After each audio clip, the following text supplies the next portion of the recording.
How is everyone doing? Well, I think for three of us, we had quite of a busy June.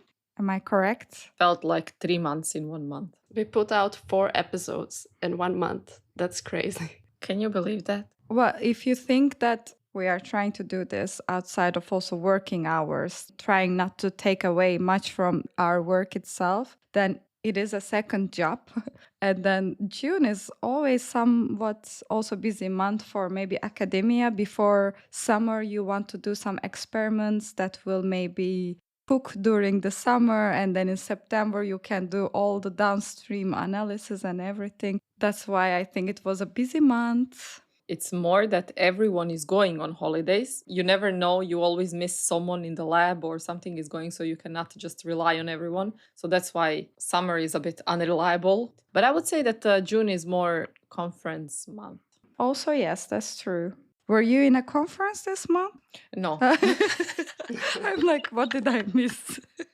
No, it's just usually how it happened. This year, no. One was enough in April and now a bit of a chill before some data is out. What about you, Mirna? How was your June? Super busy, insanely busy with work and with the podcast. And I finished my art history course. Then my brother was visiting. And now I'm in Croatia, actually. My holiday just started. I arrived yesterday late at night. I was working to the last moment. I was actually putting references in my review paper. And I don't know, what do you use as your reference manager? Zotero. Mendeley.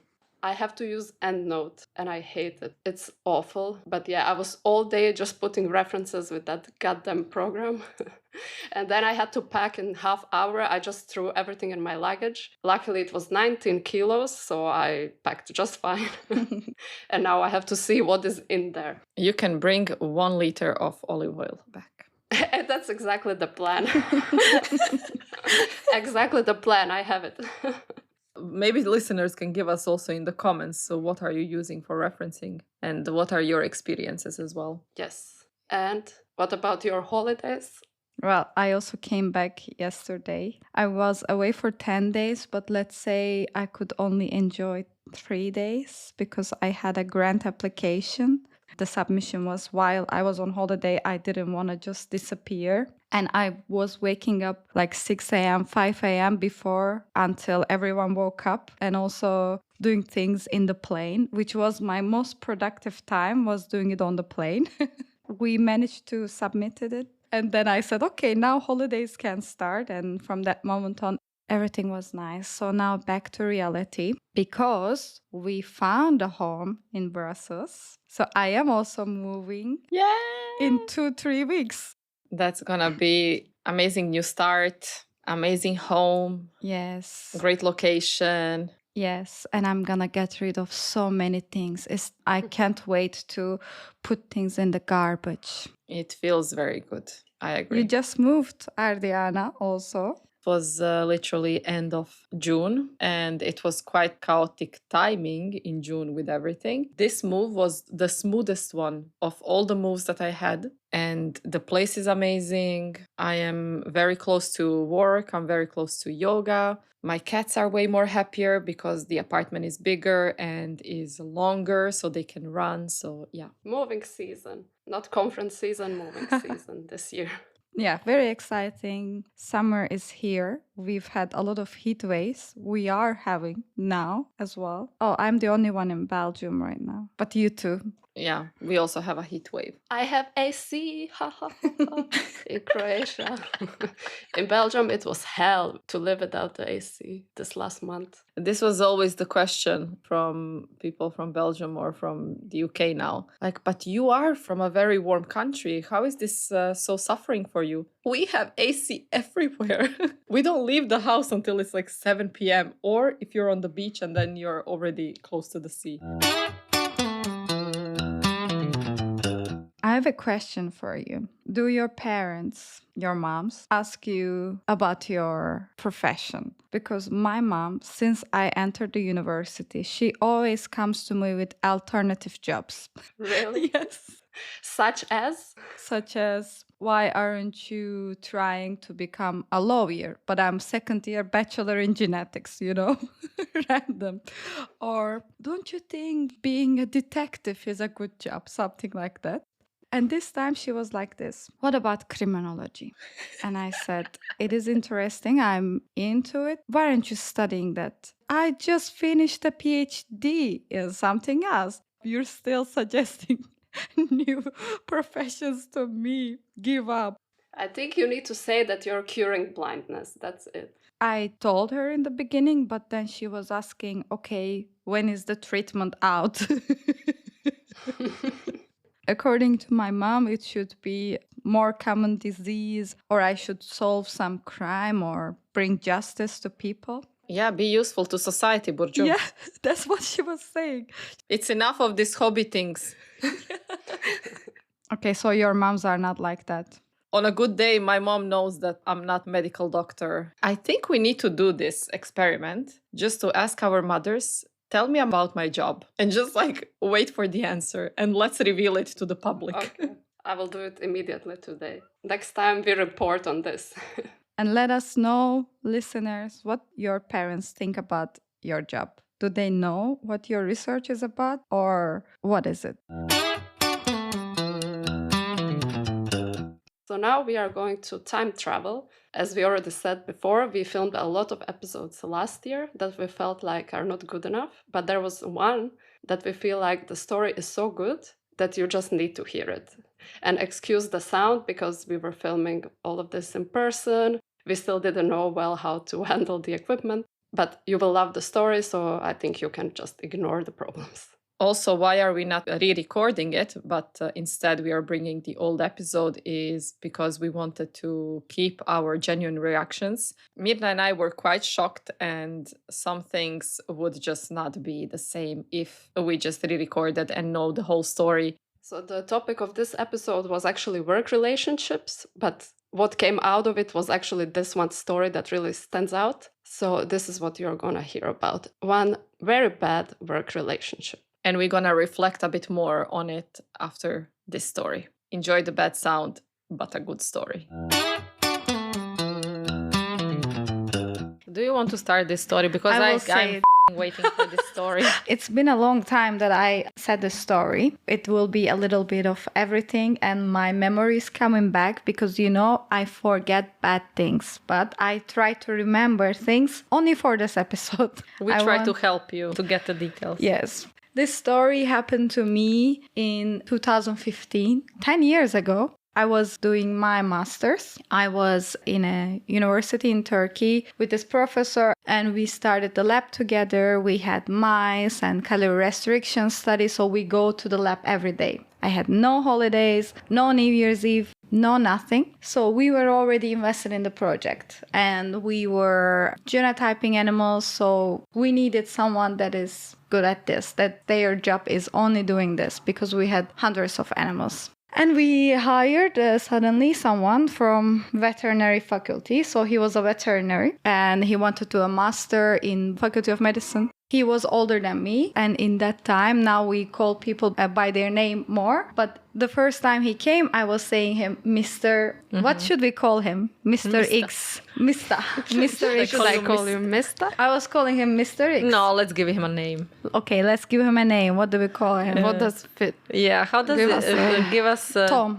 Mr. Tom. Tom? Tom. But Tom for me sounds like someone who is a bit shy. No, okay, tall. it's not Tom. Okay. A bit annoying, sneaky. Oh, okay.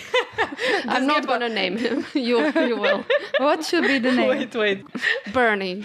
Bernie. Bernie or Barney? Bernie. Mr. Bernie. Okay, so I was calling him Mr. Bernie. And then the time passed. We also had all the time students, interns coming. But I was one of the first people there. I teach people. The time passed. He's like charming everyone. He's like acting like he knows everything, commenting on everything, and then doing things with the animals and all the animal work. And for my boss, it was like, wow, there is someone doing all the animal work. So it's very good. This guy is so important for my group. Suddenly, he started to make himself look like a god, like he knows everything. But I know that he doesn't know. And let's say that I tell him an information, he goes and brings it to the boss as if it's his original. But what do you mean he doesn't know? He was knowing only how to do things. You taught him in the lab, like practical things. Yes. But the theory behind it, he would not know? No, or but he would just Google it here. Ah, okay. He would just say, but sometimes not even the right information. But the thing is, we were in a private university, so he was some kind of a known person of the owner of the university. Okay. But he was making it look like nothing can touch him because his background was not good enough to be in that master program. Did you know this information before or after? Before, the first moment he arrives. You knew already that this is... Okay. Of course, he arrives with that information because for him it's an amazing thing. Then I started to feel really bad about this guy. And what he started to do is that he was doing so many things behind me and my other colleagues to make us look like as if we are doing mistakes in the lab. But this is like movie kind of things. Like, let's say that... On purpose. On purpose. And he was talking things about us to the boss as if like Burcu did not do this. Burcu is like this. He took over everything. He was telling me what to do. Of course, I was like, you cannot tell me what to do. So we started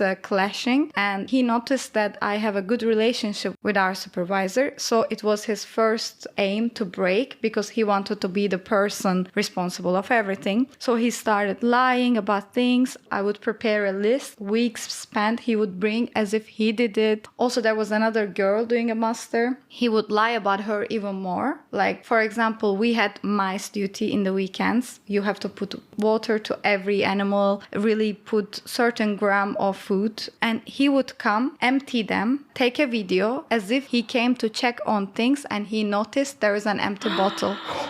How did you learn this? Because we started making our own video. I am there before him. I worked my ass off. I know that I will never leave an empty bottle. I started making videos after I leave, everything that I've done. And I told the girl the same. So, of course, it didn't happen like day after that we noticed something is weird. But you notice that how is it possible I forgot to put water? You first think like that. Or how is it possible that I forgot this? Or in the lab this is spilled or this is like that. Like there's always something going wrong and it's on you as if you are doing the mistakes. Like everything that is going amazing in the lab started to go wrong. The data is wrong, his experiments are wrong, his experiments were going horrible. I was helping him with his experiments. Also, because we do the experiment together, I was helping him. I know that it's not the results, but he was changing the data to look as if how he wanted to look like. If it like was it failed, or he was changing. He was changing the data to make it look like it worked. To make it look like it worked. It worked in and for other people, sabotaging. And then lab meetings were horrible. If it's your turn to present, we would do journal clubs. They would make you stand for 3 hours, and we were doing it in English. And they would ask you questions about every word, and this guy would try his best to put you down, to make you feel horrible. So you would present a paper. And then the questions will be about that paper or about anything? That paper, okay. But like all the techniques, all the information, all the thing. Let's say that... Well, that's a horror. Yes. And then let's say that someone else is asking question. I would see he would just Google it and then say, I know that it's like this, something like this. So he would always try to shine. And I noticed that my boss started to spend less time with me because I was replaced by this guy. But he was sabotaging everything. One day, everything started to be horrible. Let's say that we are doing the mice duty, and I remember very well, it was 1st of January. It was snowing like hell. And he was living in the campus. So it was my turn to do the thing, but the roads were closed. And he told me, I don't care, you have to come. And it was in a mountain, the school. I was living somewhere else. It took me 2 hours to reach the school. And even within the school, you have to go down the hill to reach the building. I was like rolling because everything was ice and I was like trying to go down, and I went there, and for him it's 2 minutes walk, just checking the things like this, trying to make you give up. But I did not give up, and he's completely different with the boss. For the boss, he was the angel. He's the savior of the lab. Before him, we were dying. Thanks to him, everything is under control. Everything is however he says. So he put himself in between us and the supervisor. supervisor, which was not the way we worked. And for me, this is not okay. I told him and my supervisor, if I was supposed to get orders, I would go and work in a company. I don't accept this. One day I made a list. I took my 2 supervisors. I told them everything that he's been doing. I said, he's emptying the water bottles. He's changing data. He's sabotaging things. He's taking things in -8, putting in other places. He's lying about me. He's lying about my character, this girl's character. Like, it was hurting me to come to the lab. Every time we left the work with the girl, we would in the car cry out loud and to each other like, this happened, it's like this. And then we were hating it. And he did not believe me. How long was this going on? Maybe a year. Oh, okay. Wow. Yeah. That's a lot. But yeah, it's so hard for you to approach him if the professors are manipulated completely and looks like maybe you are jealous or something to say this. The other thing is that I work there for free. In Turkey, you get paid during your master's as well. And I did it for free. And this guy came and suddenly started already getting paid from the project. But I kept going because I thought, I'm not gonna give up. This is something I started. I'm gonna continue. One day, my professor was in Europe and we were in the lab. And this guy comes to the lab. I was with that girl in the lab. He said, PCR needs to be done, something like that. And I said, but we are doing this right now. And he said, it has to be done. You need to do it. I said, why do I need to do it? You have time. You can do it. And he started coming on to me physically. First of all, I did not want to give this guy's phenotype, but he cannot speak proper Turkish. He has no manners. He's just faking to be. In that moment, it's like my face started to get red and like, you know, in the things that your ears, the fire comes out. And then I started telling him, you cannot talk to me like this. And he started physically coming to me. And this guy is huge. Really, if he would have hit me, I would have like end up on the ground. And the girl in between was trying to stop it. So I could never understand what happened there. He really came there to fight with us. Because he was also saying things to the girl. Nothing prior happened. But of course, he was aware that we are not happy with him, whatever. And then he went to co-supervisor, but I was not aware. You will hear about this part of the story, why it's important later. And I went to my office. I sent an email to my boss. I said, I'm leaving. I quit. No one can talk to me like this, whatever. I wish I could go back to my email and read it one day. And he called me directly. Burcu, you cannot leave. This is unacceptable. What do you mean? Like, we do not accept this kind of behavior at work. He said these kind of things. And I thought, okay, this should be that he's on my side. And then when he was back, I did not go to the lab, but he called me and he was completely on his side. He acted like nothing happened. He manipulated. They said he was in such bad condition, you know, he has hypertension, he was not feeling good, and then they were on his side. It happened in a way that I continued there and I did not talk to him from that moment on, one word, and we were sitting always next to each other. I never talked to him after that moment on. But also he was not demanding anything anymore. No, it was completely no communication. And I think other people knew what happened and all the other things. But years passed, 1-2 years. This guy started to show his face to everyone. He started really going after my supervisor as well. He started talking about him. He started demanding things. So everyone started after 4 years or whatever, finally notice what he is doing. But he was still being paid, but not coming to the lab because he was not wanted. He was not allowed. Oh my but he God. could not be gotten rid of. My supervisor had to go under investigation. Oh my God. Because he made such a big thing out of it. So the head of the unit as well could not get rid of him. And then I left and he did not finish his thesis. He did not write his thesis, but he wanted to. In the end, they told him, please just write your thesis and leave. And he could not even write his thesis in English because he's not capable. He's been scamming everyone all these years when I said it in like the first month, but whatever, you lost 4 years yourself. And he wrote his thesis in Turkish. He came to present, super bad energy apparently, I do not even remember. And they let him But just why leave. did they let him? Why? Just to get rid of him, Yes, right? he No kept, other way. he kept threatening happening of doing things. He was not letting it be. 4 years master. Yeah. And 4 years they had this behavior and they didn't.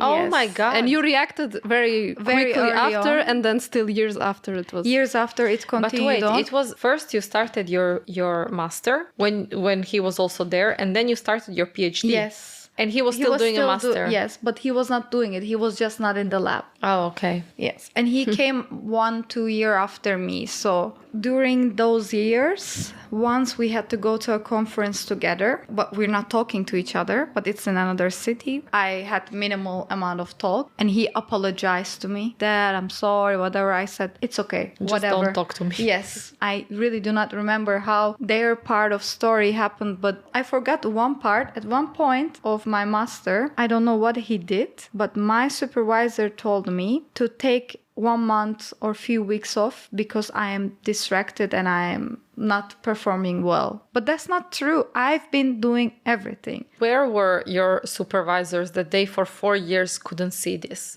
This can happen so easily if there is a person like this that has the capacity. Yes, I forgot something. How things started to get light bulbs in my head is that a few months in that he started working with us, we had something to do with animals together and we were alone. And he was in the army before, apparently. So his past is also very sketchy. I think there are some things that are not correct. I do not believe any of it knowing his situation. He told me that they teach him in the army to conquer a land or a country. First, you need to make it look like there is a problem. You need to say that in your country, there is a disease. There is something wrong going on in your country. And you need to come as an outsider and you need to say, what is your problem? I have the cure. This is really...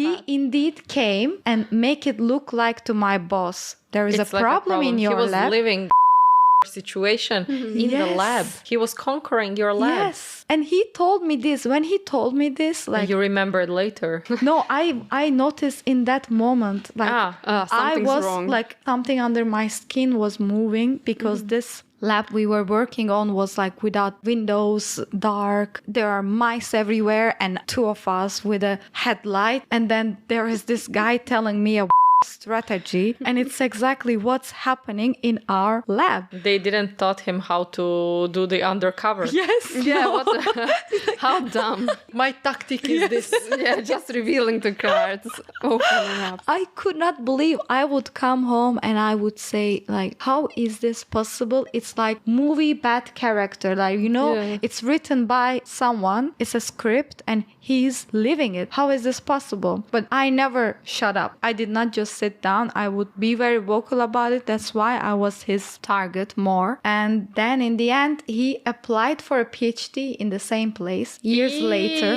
The audacity. The audacity. And even the head of the unit, everyone, like, we don't want this guy, but we don't know how to say no. And so they use my situation years later. As a scapegoat. Yeah.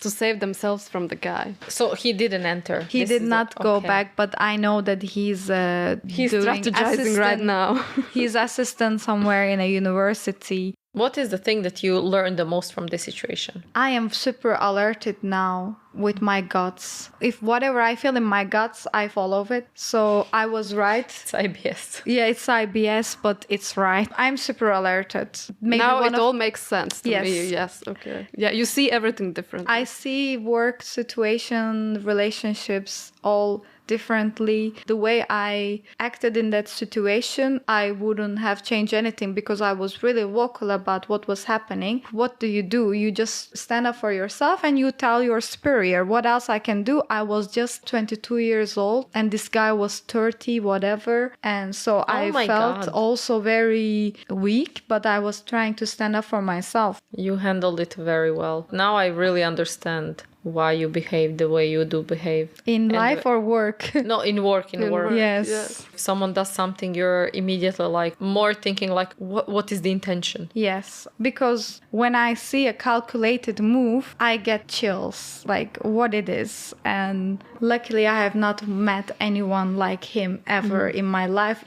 This is really something very wrong at the Yes. There are also stories about his personal life that he did in the meantime. So this guy was toxic in everything, but I'm gonna say it off podcast. So, yes. You don't want to share this part? Yeah, it's his personal life. Work is related to me, so I can share it. And if you are listening, well, what do you think? Bad luck. Very bad luck that you had to experience this so early, but maybe it's good the end because you already passed such an extreme situation, so you can handle the least. Because I think this is rare that there is somebody so psychopathic. It's more frequent that it's just people doing things from insecurity or just reactive, not so calculated. Yeah. Yes. But you never know. This is very calculated. You can see that he went through all this. Maybe he doesn't even care about some end point of something. Maybe he just enjoys this, the whole process of, maybe he enjoys this part more than actual result of all of it. I think he is one of those people, the lost case, and he is just being drowned in the small success of being somewhere that he actually could never get in, if not help. And actually, I'm happy indeed this happened to me because I was so naive. So I'm more aware. Sorry, it took so long. I feel bad, but it's long. This lasted years, right? Yes, it lasted years. I tried to summarize it. That was a great story. I'm still shocked, even when I hear it now. It's unbelievable. Like, it's too much. What a character. That's it. Period. We can stop the episode here. Let's reflect on it. Because in that time we were next to each other. How many times did I say yes? Every time I say yes, please take a shot. I keep saying yes, yes, yes. And yes, the reason that we wanted to mention about it, of course, that... yes, the reason.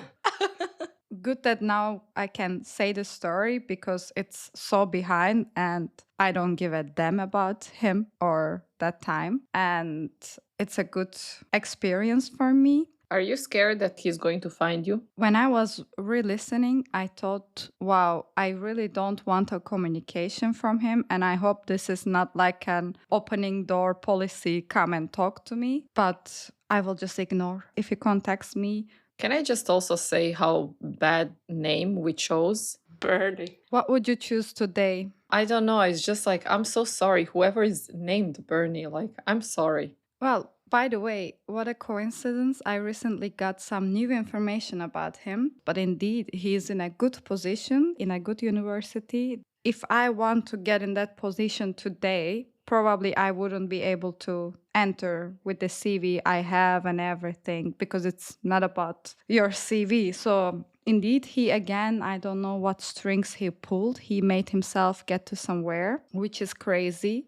But do you think that he knows exactly what he's doing?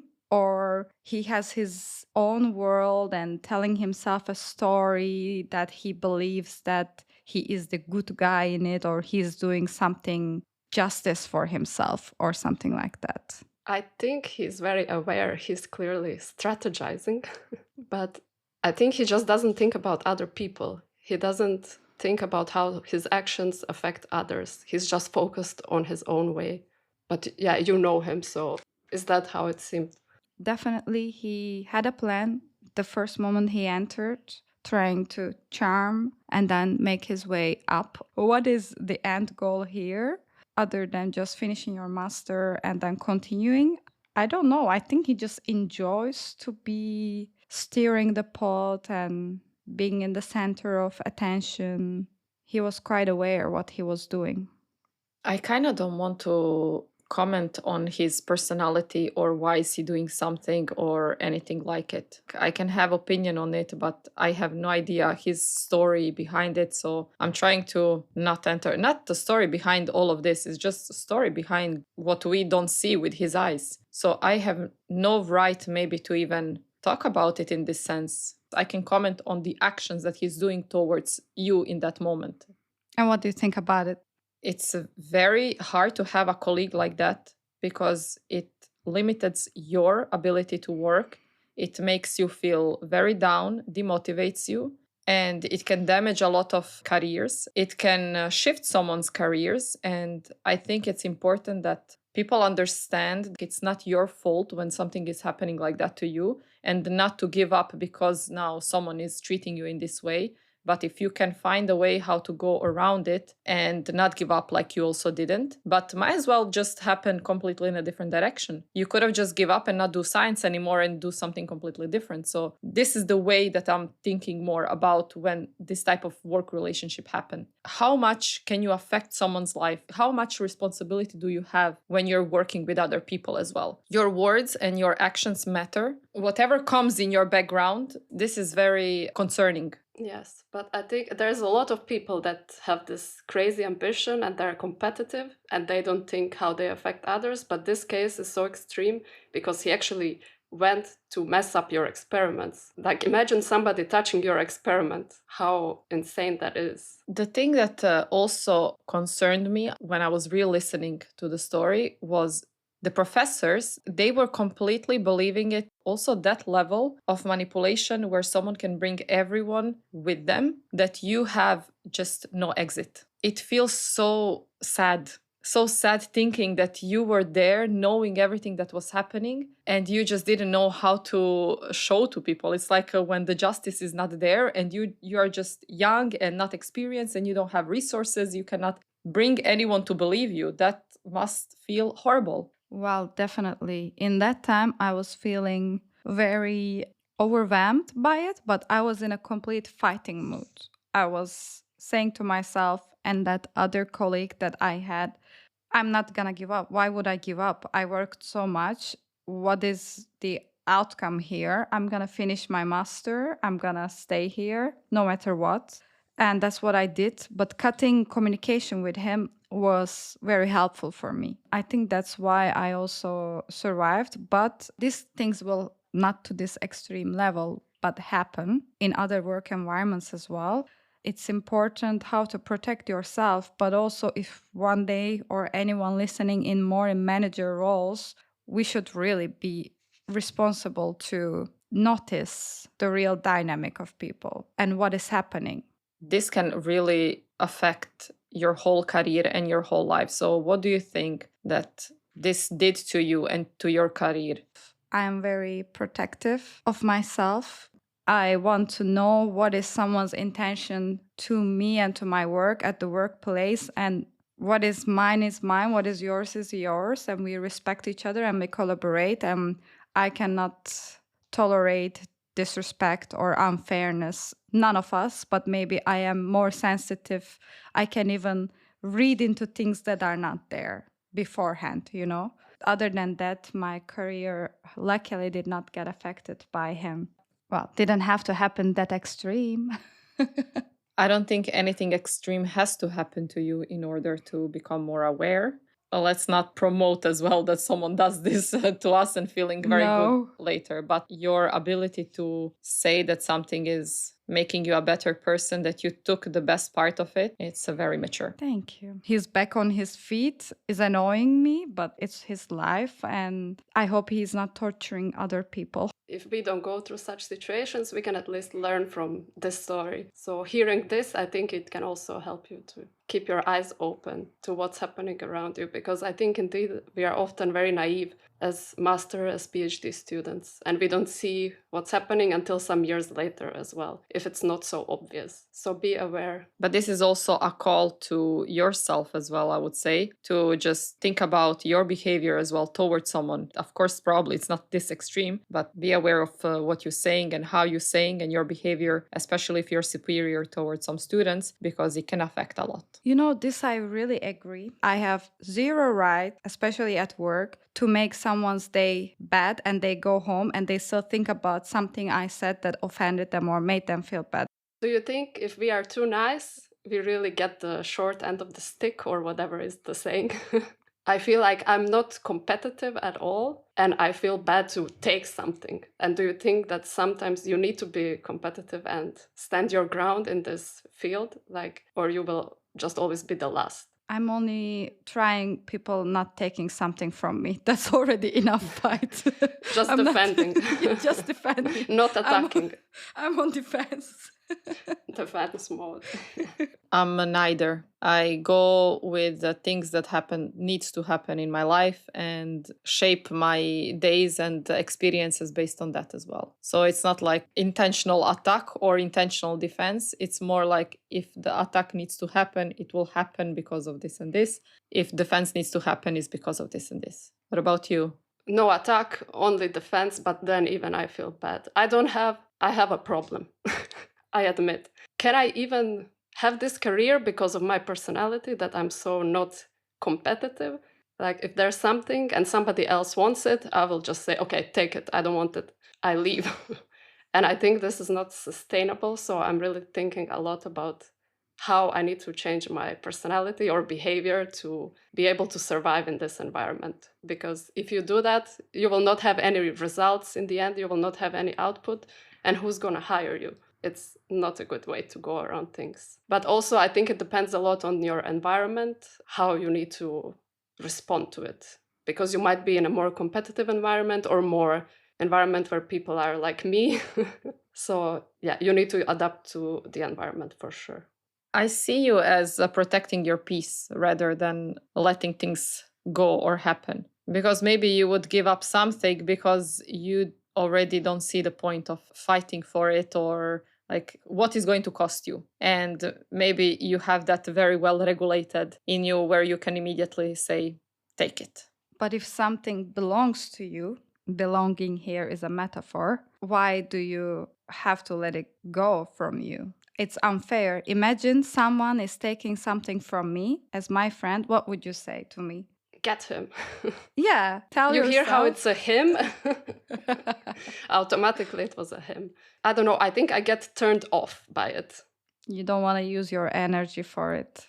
But yes, I also think if something is metaphor belonging to me, it feels very unfair that it is taken away from me. This can be an opportunity. This can be maybe even an authorship. In that sense, I will stand my ground. I don't know if it's an attack. I hope you can also do it in time. Doesn't have to be so assertive, but at least not letting opportunities taken away from you that you deserve. Yes, this is for everybody to hear. Do you think academia is extremely competitive?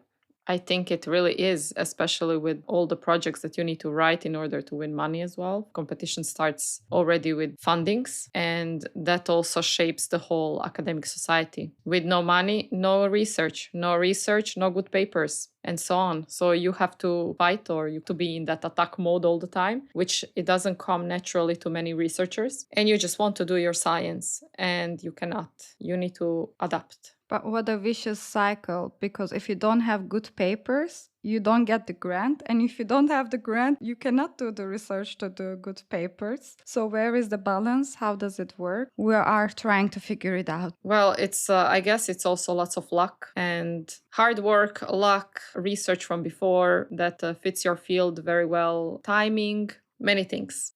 Do you think you can be successful in academia while being still ethical and being still a good person? Do you think we need to sacrifice some of that? There are examples like that I've seen that are inspiring, I think. We three have the integrity to hold on to it and become like that and inspire others and make such environments, hopefully. I believe, yes. It's way easier to give up on that and just take another route, but you can always choose to do the right thing. Yeah, when you see such examples, they really inspire you and show you that it's possible, so you don't give up on this career. So we also want to say this to others. It's possible.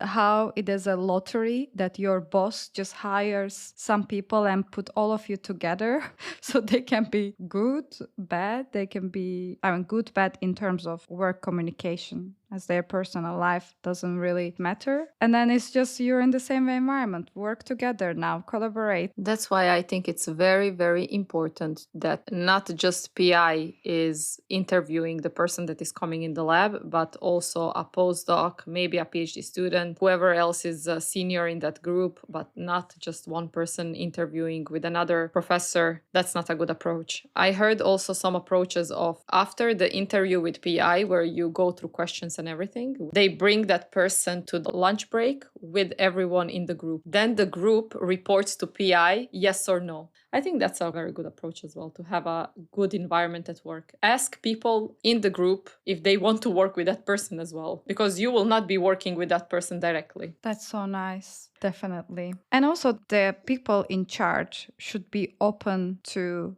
getting feedback within their group, not believing everything blindly, but being open to an observation, concern of someone is very important. What the hell is not believing? What the hell is not giving enough credit?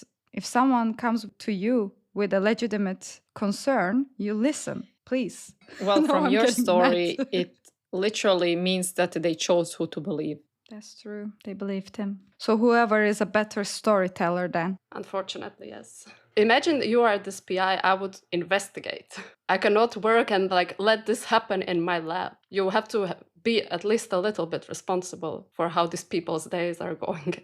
I'll bring both of you in the meeting in front of me, and I would see how someone is talking and how do you talk to each other and what do you say, because you would probably confront him and say this is not true, and then to see his reaction, I would then just watch. Okay. It's so nice. Yes, I wish this happened. I actually never got the chance to fully put everything in his face in front of other people. I told him, but not within an environment that he can be kept responsible. Okay, so what's the verdict? Do whatever.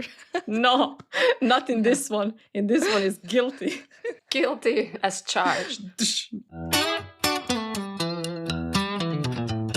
So, this was my story about my colleague from hell. And if you relate to any part of this story, if you've been through such a thing, hopefully not, or if you are experiencing something right now that you are not sure what is happening, feel free to contact us. We are open and willing and happy to talk about it all here in our next episodes. Thank you for coming back and listening to us.